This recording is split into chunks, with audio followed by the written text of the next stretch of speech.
मैथिली शरण गुप्त के प्रसिद्ध काव्य ग्रंथ साकेत पर चर्चा करेंगे, जो कि आपके पाठ्यक्रम में है। वैसे तो आपके पाठ्यक्रम में साकेत का नवम सर्ग इस वर्ष हम लोगों को पढ़ना है, लेकिन जब हमें नवम सर्ग पढ़ना है तो उसकी पृष्ठभूमि में साकेत के संदर्भ में थोड़ी बहुत जानकारी रखना हमारे लिए अनिवार्य हो जाता है। साथियों, साकेत राम काव्य परंपरा में मैथिली शरण गुप्त की यह एक महत्वपूर्ण रचना है, जिसे हम ये कह सकते हैं कि तुलसीदास की रामचरितमानस के पश्चात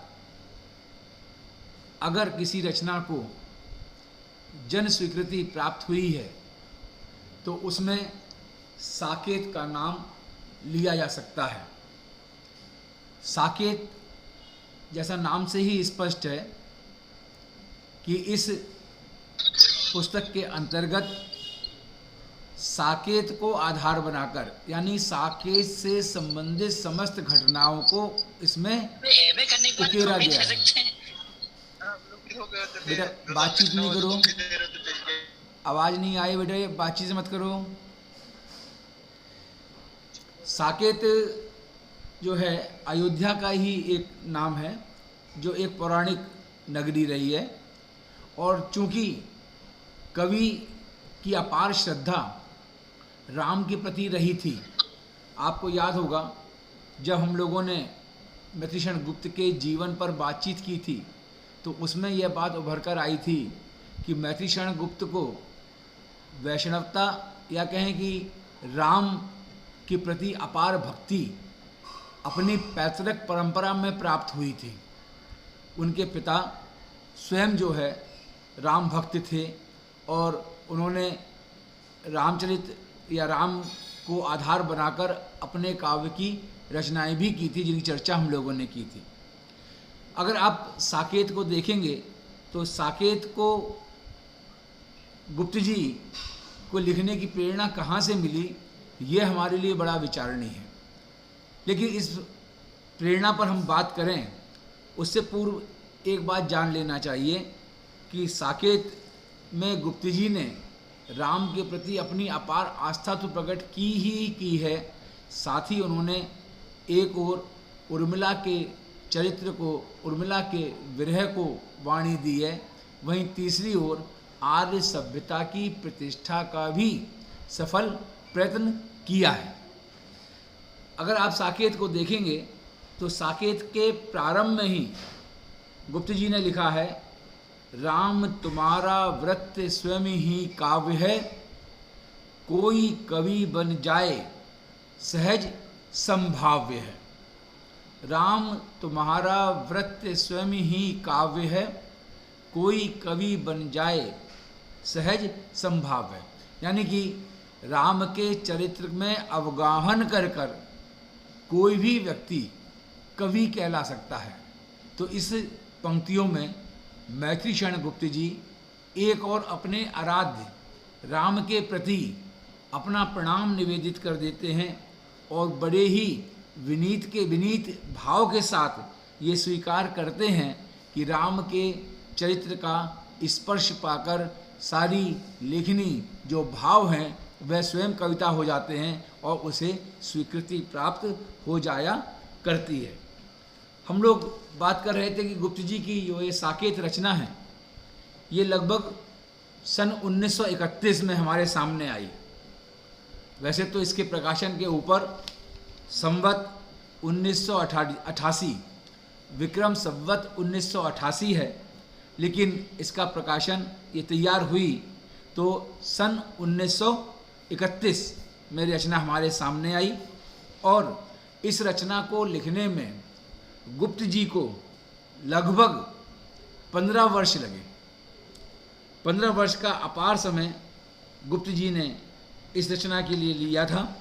और आप अगर देखेंगे तो इस रचना की लिए गुप्त जी जहाँ एक ओर अपने आराध्य राम के प्रति अपने भाव प्रकट करते हैं, वहीं दूसरी ओर अपने गुरु महावीर प्रसाद द्विवेदी के प्रति भी निवेदन सर्ग, जो कि भूमिका जिसे हम कह सकते हैं, उसमें अपनी आस्था प्रकट करते हुए दिखाई पड़ते हैं। वह वहाँ पर स्पष्ट लिखते हैं कि करते तुलसीदास भी कैसे मानस नाद, करते तुलसीदास भी कैसे मानस नाद, कि तुलसीदास भी भला रामचरितमानस जैसे ग्रंथ का प्रणयन कैसे कर पाते।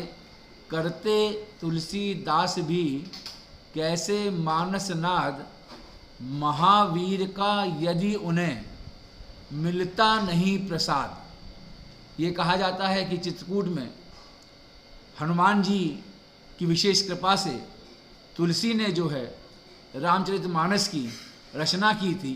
तो यहाँ पर महावीर में श्लेष अलंकार है, जहाँ पर गुप्त जी एक और तुलसी, जो रामचरितमानस के रचयिता तुलसी हैं, उनके प्रति आस्था प्रकट करते हैं, अपने आराध्य राम के भक्त हनुमान के प्रति अपनी श्रद्धा प्रकट करते हैं, और दूसरी ओर वह यह भी स्पष्ट करते थे, श्लेष से चमत्कार उत्पन्न करते हैं कि महावीर प्रसाद द्विवेदी को भी जो है वह, यानी कि राम की कृपा प्राप्त होने पर, हनुमान की कृपा प्राप्त होने पर ही महावीर प्रसाद द्विवेदी जो हैं वह हनुमान की तरह बनकर तुलसी मैथिलीशरण गुप्त के लिए उपस्थित होते हैं। वह कहते हैं जिस प्रकार की महावीर यानी हनुमान की प्रेरणा से तुलसीदास ने रामचरितमानस का प्रणयन किया था, ठीक उसी प्रकार से साकेत के प्रणयन के पीछे मेरे आराध्य गुरु जो है वह महावीर प्रसाद द्विवेदी जी हैं। तो यहाँ पर महावीर शब्द से कवि ने श्लेष के माध्यम से चमत्कार उत्पन्न किया है। इसके साथ साथ क्योंकि साकेत को लिखने की प्रेरणा की हम बात करें, तो साकेत लिखने के लिए सहयोग देने वाले लोगों का भी ध्यान हमारे लिए करना अत्यंत अनिवार्य है। हम लोगों ने पहले भी हम जानते हैं कि मैथिलीशरण गुप्त के मित्रों में मुंशी अजमेरी, बनारस के भाई राय कृष्ण दास और उनके अनुज यानी मैथिलीशरण गुप्त के अनुज सियाराम शरण गुप्त की विशेष भूमिका रहती थी। और यहाँ पर जब मैथिलीशरण गुप्त जी ने आचार्य द्विवेदी का निबंध कवियों में उर्मिला विषयक उदासीनता, महावीर प्रसाद द्विवेदी ने एक निबंध लिखा था जो कि सरस्वती में प्रकाशित हुआ था, जिसका शीर्षक था कवियों में उर्मिला विषयक उदासीनता। मैथिलीशरण गुप्त को वास्तव में साकेत जैसे महाकाव्य की रचना का जो स्रोत प्राप्त हुआ वह महावीर प्रसाद द्विवेदी जी के इस निबंध के द्वारा ही प्राप्त हुआ था। और यह जब निबंध प्रकाशित हुआ कि कवियों में उर्मिला विषयक उदासीनता, तब गुप्त जी ने इसको पढ़ा और जब इन्होंने चर्चा की तो उनके एक बड़े प्रिय मित्र थे श्री बृहस्पति जी महोदय। गुप्त जी ने स्वयं जो है उनके प्रति अपनी श्रद्धा प्रकट की है। बृहस्पति जी, और बृहस्पति जी का पूरा नाम था श्री छोटे लाल बृहस्पति जी। ये भी काव्य रचना करते थे। और जो साकेत काव्य है या कवियों में उर्मिला विषय के उदासीनता को पढ़कर जिस काव्य को लिखने की प्रेरणा गुप्त जी को प्राप्त हुई, तो उसकी जो एक प्रकार से कहें सिनेप्सिस या कहें रूपरेखा जो है बृहस्पति जी ने बनाई थी। यानी कि मैं कहना ये चाहता हूँ कि साकेत के लिए गुप्त जी को प्रेरणा महावीर प्रसाद द्विवेदी के निबंध कवियों में उर्मिला विषयक उदासीनता से प्राप्त हुई, लेकिन उस निबंध को पढ़ने के बाद विचार विमर्श के उपरांत श्री छोटे लाल बृहस्पति जी ने साकेत या उर्मिला, जो गुप्त जी पहले इसका नाम रखना चाहते थे, कि उर्मिला काव्य की जो भूमिका है या कहें कि उसकी जो रूपरेखा है कि किस किस तरह से काव्य में क्या क्या लिया जाएगा, इस पर एक पूरी रूपरेखा बनाकर उन्होंने गुप्त जी को दी थी। तो बृहस्पति जी का भी एक बड़ा योगदान हमारे बीच में आता है। अब प्रश्न ये आता है कि मैत्रेयी गुप्त को तो कवियों में उर्मिला विषयक उदासीनता निबंध से जो है प्रेरणा प्राप्त हुई, लेकिन यह चर्चा कहाँ पर आई? तो कहते हैं कि सबसे पहले रविन्द्रनाथ टैगोर ने एक निबंध लिखा था, काव्येर उपेक्षिता। रविन्द्रनाथ टैगोर ने एक निबंध लिखा था, काव्येर उपेक्षिता, काव्य की उपेक्षिताएं, और जिसका कि अनुवाद बंगला में लिखा गया निबंध था, और जिसका कि अनुवाद जो है वह अमृत राय ने किया था। और जब टैगोर का वह निबंध सामने आया, क्योंकि उस समय तो यह गुप्त जी हों या अन्य हमारे समकालीन कवि हों, वह अधिकांशतः 2-3 भाषाओं का ज्ञान रखा करते थे। गुप्त जी भी जो है बंगला, फारसी और उन्होंने जो संस्कृत, इस शिक्षा उन्होंने गुप्त जी ने भी ग्रहण घर पर ही की थी। और महाबली प्रसाद द्विवेदी तो आप देखें कि वह एक और तो महाराष्ट्र के क्षेत्र के थे ही, मराठी जानते थे, अवध क्षेत्र के रहने वाले थे, हिंदी से उनके प्रति जुड़ाव था, अंग्रेजी को वह अच्छी तरह जानकार थे, और साथ ही बांग्ला साहित्य का भी उन्होंने अध्ययन किया था। तो जब रविन्द्रनाथ टैगोर का ये निबंध काव्येर उपेक्षिता आया सामने, तो जब साहित्य जगत में इसका परिचय प्राप्त हुआ, तो उसी को आधार बनाकर गुप्त जी ने, महावीर प्रसाद द्विवेदी जी ने लिखा था कवियों में उर्मिला विषयक उदासीनता निबंध। आप लोग नोट कर लें कि काव्येर उपेक्षिता का अनुवाद जो है वह अमृत राय ने किया है। काव्येर उपेक्षिता निबंध जो टैगोर का लिखा हुआ है, उसका अनुवाद अमृत राय ने किया है। और उसकी जो पंक्तियां हैं, थोड़ा नोट कर लें आप लोग, तो ये पंक्तियां जो कि संकेत करती हैं कि वह उर्मिला के प्रति जो भावभूमि तैयार होती है, उसकी ओर ध्यान आकर्षित करती हैं। कवियों ने, नोट करें इन्वर्टेड कॉमा में, कवियों ने कल्पना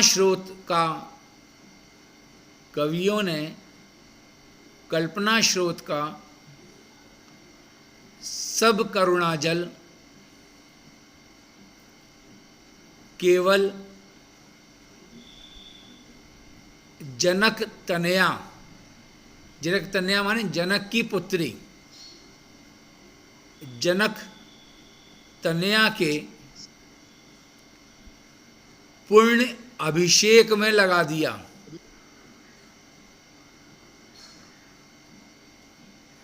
जनक तनया के पुण्य अभिषेक में लगा दिया। लेकिन एक और भी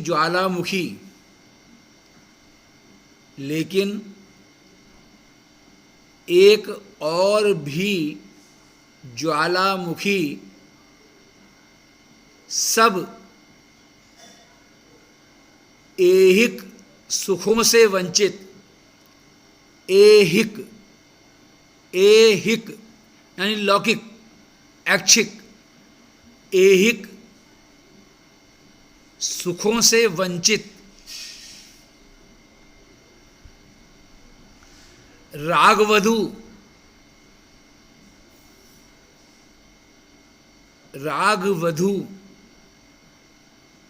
जो सीता देवी की छाया के नीचे, जो सीता देवी की छाया के नीचे घूंघट डाले खड़ी है,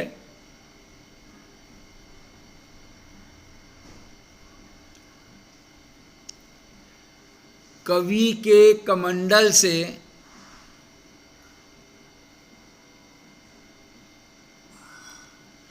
एक बूंद अभिषेक जल भी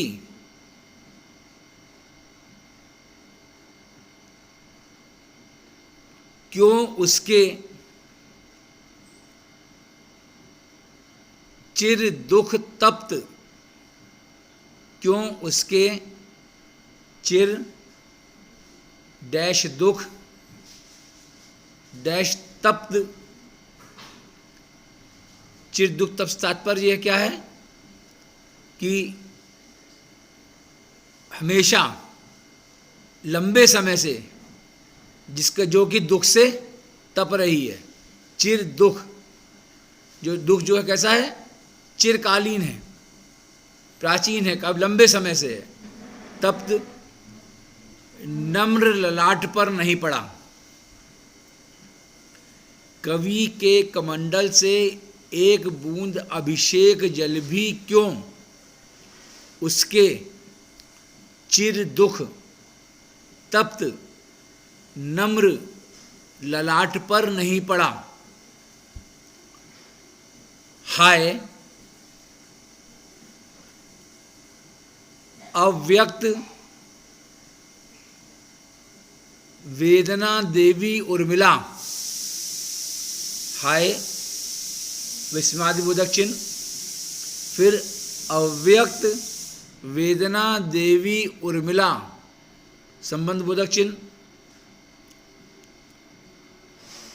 तुम भोर के तारे के समान,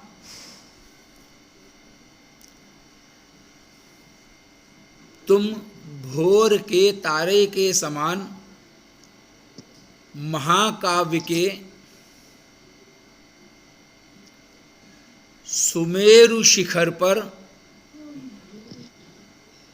महाकाव्य के सुमेरु शिखर पर केवल एक बार उदित हुई थी।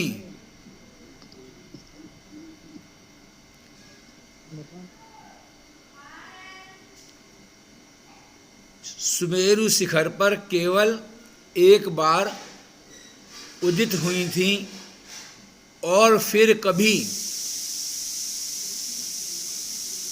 अरुणालोक में, और फिर कभी अरुणालोक में दिखाई नहीं पड़ी।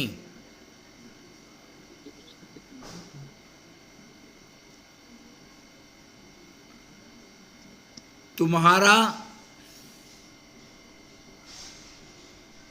उद्याचल, तुम्हारा उद्याचल कहाँ है, कौमा, कहाँ है तुम्हारा रजत शिखर, कहाँ है तुम्हारा रजत शिखर। यह पूछ भी सब लोग भूल गए, यह पूछ भी सब लोग भूल गए। देखिए, ये टैगोर की लिखी पंक्तियां हैं जिसका कि अनुवाद अमृत राय ने किया था। और इन पंक्तियों में आप ये स्पष्ट देखेंगे कि कवियों ने कल्पना स्रोत का सब करुणाजल केवल जनक तनया के पूर्ण अभिषेक में लगा दिया। यानी टैगोर जी कहना चाहते हैं कि सारे कवियों ने जो भी उनके मन में भाव उत्पन्न होता था, या कविता को अगर करुणा का भाव मान लें, तो सारा किसको समर्पित किया, जनक तनया। जनक तनया यहाँ पर सीता के लिए प्रयोग हुआ है। वैसे तो जनक तनया उर्मिला भी मानी जाती है, लेकिन यहाँ पर सीता के लिए प्रयोग हुआ है। यानी कि काव्य में जितना अधिक प्रेम और करुणा का भाव सीता को दिया गया, सारे कवियों ने उनको ही अधिक महत्व दिया। लेकिन फिर आगे लिखते हैं, लेकिन एक और भी ज्वालामुखी यानी जिसके अंदर आग है, उसकी बात कर रहे हैं। सब ऐहिक सुखों से वंचित, एक माने ऐच्छिक, उसके मन में जो भी ऐच्छिक सुख हैं यानी सुख है जीवन के जो वह चाहती है, लेकिन उसकी अपनी कोई इच्छा नहीं है।